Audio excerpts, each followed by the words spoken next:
Here we have how to make a habit irresistible. Then our pen of choice. In the 1940s, a Dutch scientist named Nico Timbergen performed a series of experiments that transformed our understanding of what motivates us. Timbergen, who eventually won a Nobel Prize for his work, was investigating herring gulls, the grey and white birds often seen flying along the seashore of North America. Adult herring gulls have a small red dot on their back, and Tindergen noticed that newly hatched chicks would pick the spot whenever they wanted food. To begin one experiment, he created a collection of fake cardboard beaks, just a head without a body. When the parents had flown away, he went over to the nest and offered these dummy beaks to the chicks. The beaks were obvious fakes, and he assumed the baby birds would reject them altogether. However, when the tiny gulls saw the red spot on the cardboard beak, they picked away just as if it were attracted to their own mother. They attached to their own mother. They had a clear preference for those red spots, as if they had been genetically programmed at birth. Soon, Bajan discovered that the bigger the red spot, the faster the chicks picked. Eventually, he created a beak with 3 large red dots on it. When he placed it over the nest, the baby birds went crazy with delight. They picked at the little red patches as if it was the greatest beak they had ever seen. Tinderburn and his colleagues discovered similar behavior in other animals. For example, the grey-lag goose is a ground nesting bird. Occasionally, as the mother moves around on the nest, one of the eggs will roll out and settle on the grass nearby. Whenever this happens, the goose will waddle over to the egg and use its beak and neck to pull it back into the nest. Tinderburn discovered that the goose will pull any nearby round object, such as a billiard ball or a light bulb, back into the nest. The bigger the object, the greater their response. One goose even made a tremendous effort to roll a volleyball back and sit on top. Like the baby gulls automatically picking at the red dots, the grey-lag goose was following an instinctive rule. When I see a round object nearby, I must roll it back into the nest. The bigger the round object, the harder I should try to get to it. It's like the brain of each animal is preloaded with certain rules for behavior, and when it comes across an exaggerated version of that rule, it lights up like a Christmas tree. Scientists refer to these exaggerated cues as supernatural stimuli.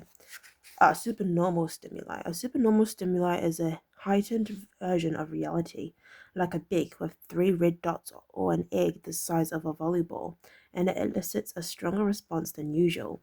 Humans are also prone to fall for exaggerated versions of reality. Junk food, for example, drives our reward system into a frenzy. After spending hundreds of thousands of years hunting and foraging for food in the wild, the human brain has evolved to place a high value on salt, sugar, and fat. Such foods are often calorie dense, and they were quite rare when our ancient ancestors were roaming the savannah. When you don't know where your next meal is coming from, eating as much as possible is an excellent strategy for survival. Today, however, we live in a calorie-rich environment. Food is abundant, but your brain continues to crave it like it is scarce. Placing a high value on salt, sugar, and fat is no longer advantageous to our health, but the craving persists because the brain's reward center have not changed for approximately 50,000 years. The modern food industry relies on stretching our Paleolithic instincts beyond their evolutionary purpose.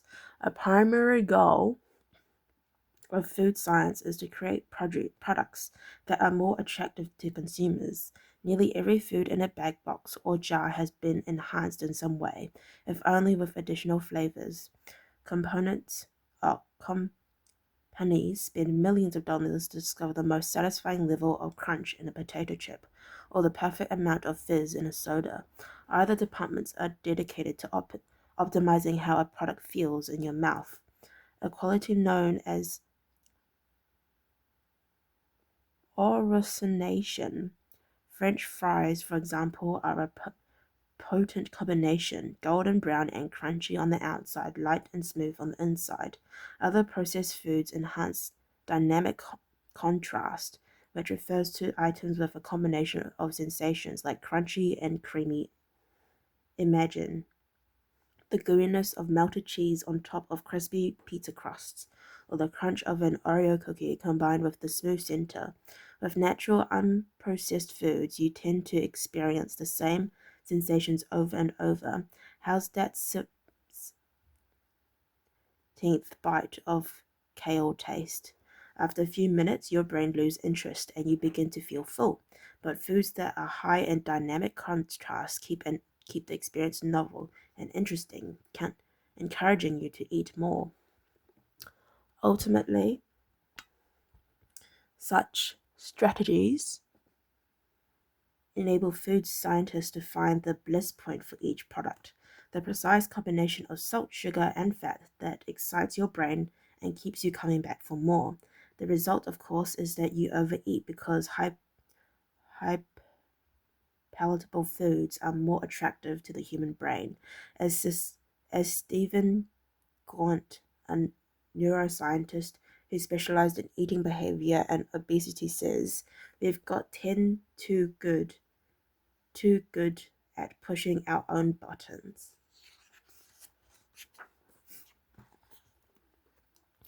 The modern food industry and the overeating habits it has spawned is just one example of the second law of behavior change. Make it attractive. The more attractive an opportunity is, the more likely it is to become habit forming. Look around. Society is filled with highly engineered versions of reality that are more attractive than the world our ancestors evolved in. Stores feature mannequins with exaggerated hips and breasts to sell clothes. Social media delivers more likes and praise in a few minutes than we could ever get in an office or at home. Online porn splices together stimulating sources at the rate that would be impossible to replicate in real life.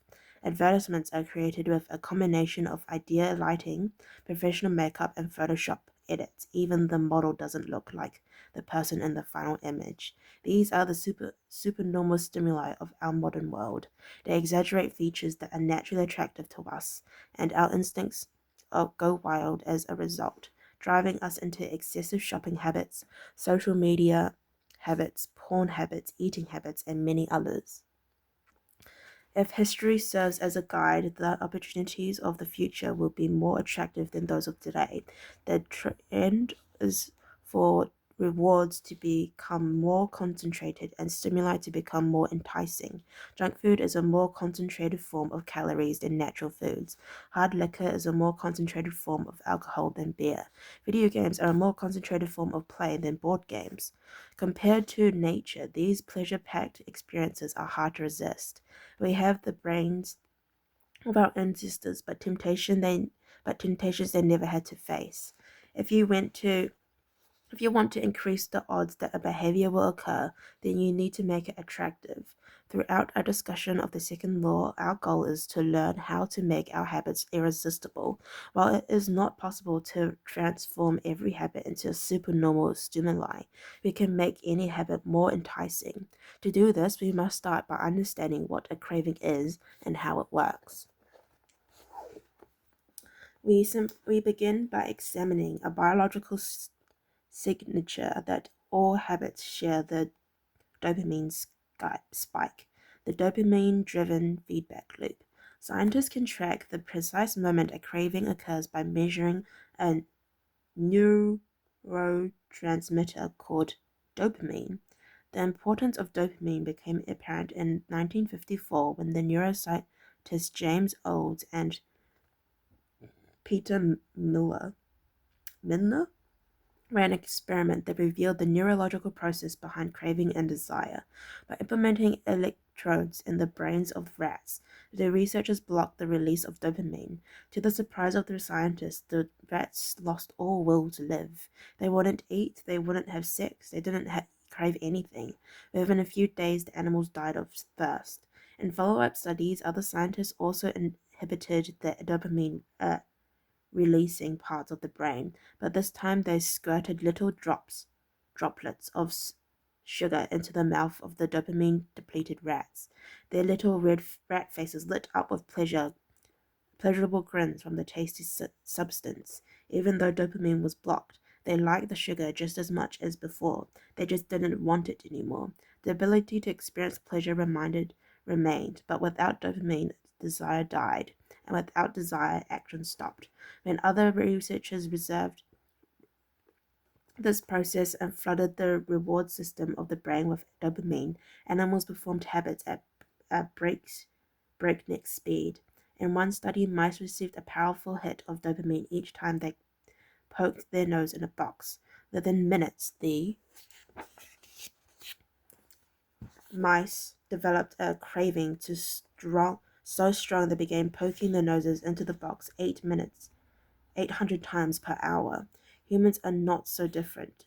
The average slot machine player will spin a wheel 600 times per hour. Habits are a dopamine-driven feedback loop. Every behavior that is highly habit-forming, taking drugs, eating junk food, playing video games, browsing social media, is associated with higher levels of dopamine. The same can be said for our most basic habitual behaviors like eating food, drinking water, having sex, and interacting socially. For years, scientists assumed dopamine was all about pleasure, but now we know it plays a central role in many neurological processes, including motivation, learning and memory, punishment and aversions, and voluntary movement. When it comes to habits, the key takeaway is this: dopamine is released not only when you experience pleasure, but also when you can anticipate it. Gambling addicts have a dopamine spike right before they place a bet, not after they win. Cocaine addicts get a surge of dopamine when they see the powder, not after they take it. Whenever you predict that an opportunity will be rewarding, your levels of dopamine spike in anticipation, and whenever dopamine rises, so does your motivation to act. It is the anticipation of a reward, not the fulfillment of it, that gets us to take action. Interestingly, the reward system that is activated in the brain when you receive a reward is the same system that is activated when you anticipate a reward. This is one reason the anticipation of an experience can often feel better than the attainment of it. As a child, thinking about Christmas morning can be better than opening the gifts. As an adult, daydreaming about an upcoming vacation can be more enjoyable than actually being on vacation. Scientists refer to this as the difference between wanting and liking. The dopamine spike. Cue, craving, response, reward. Okay, cool.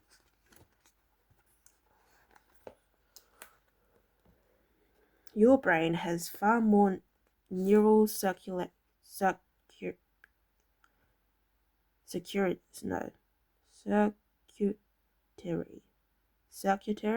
allocated for wanting rewards than for liking them.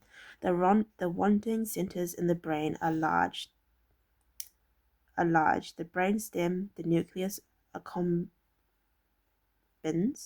the ventral tegmental area, the dorsal striatus, the amygdala, and portions of the prefrontal cortex.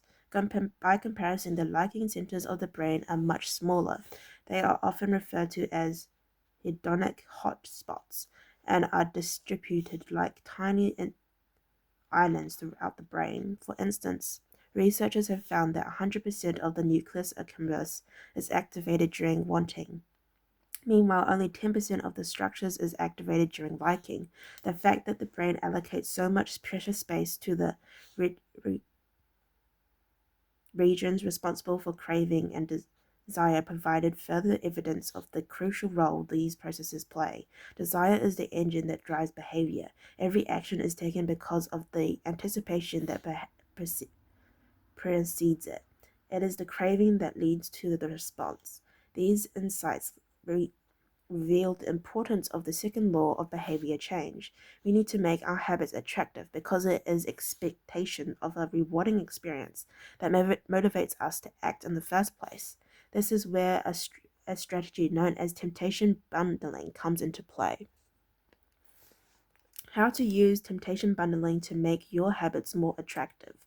Ronan Bryn, an electrical engineering student in Dublin, learned Ireland, enjoyed watching Netflix, but he also knew that he should exercise more often than he did.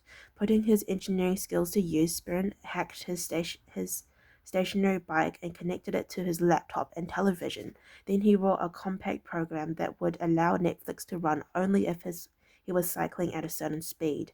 If he slowed down for too long, whatever show he was watching was pause until he started pedaling again. He was, in the words of one fan, eliminating obesity and Netflix being at a time. Okay, well, thank you for listening to read up to 108. If you'd like to listen to me read page 109 until however long for 15 minutes, then yeah. Anyway, thank you for watching. I hope I'll see you next time. Bye bye.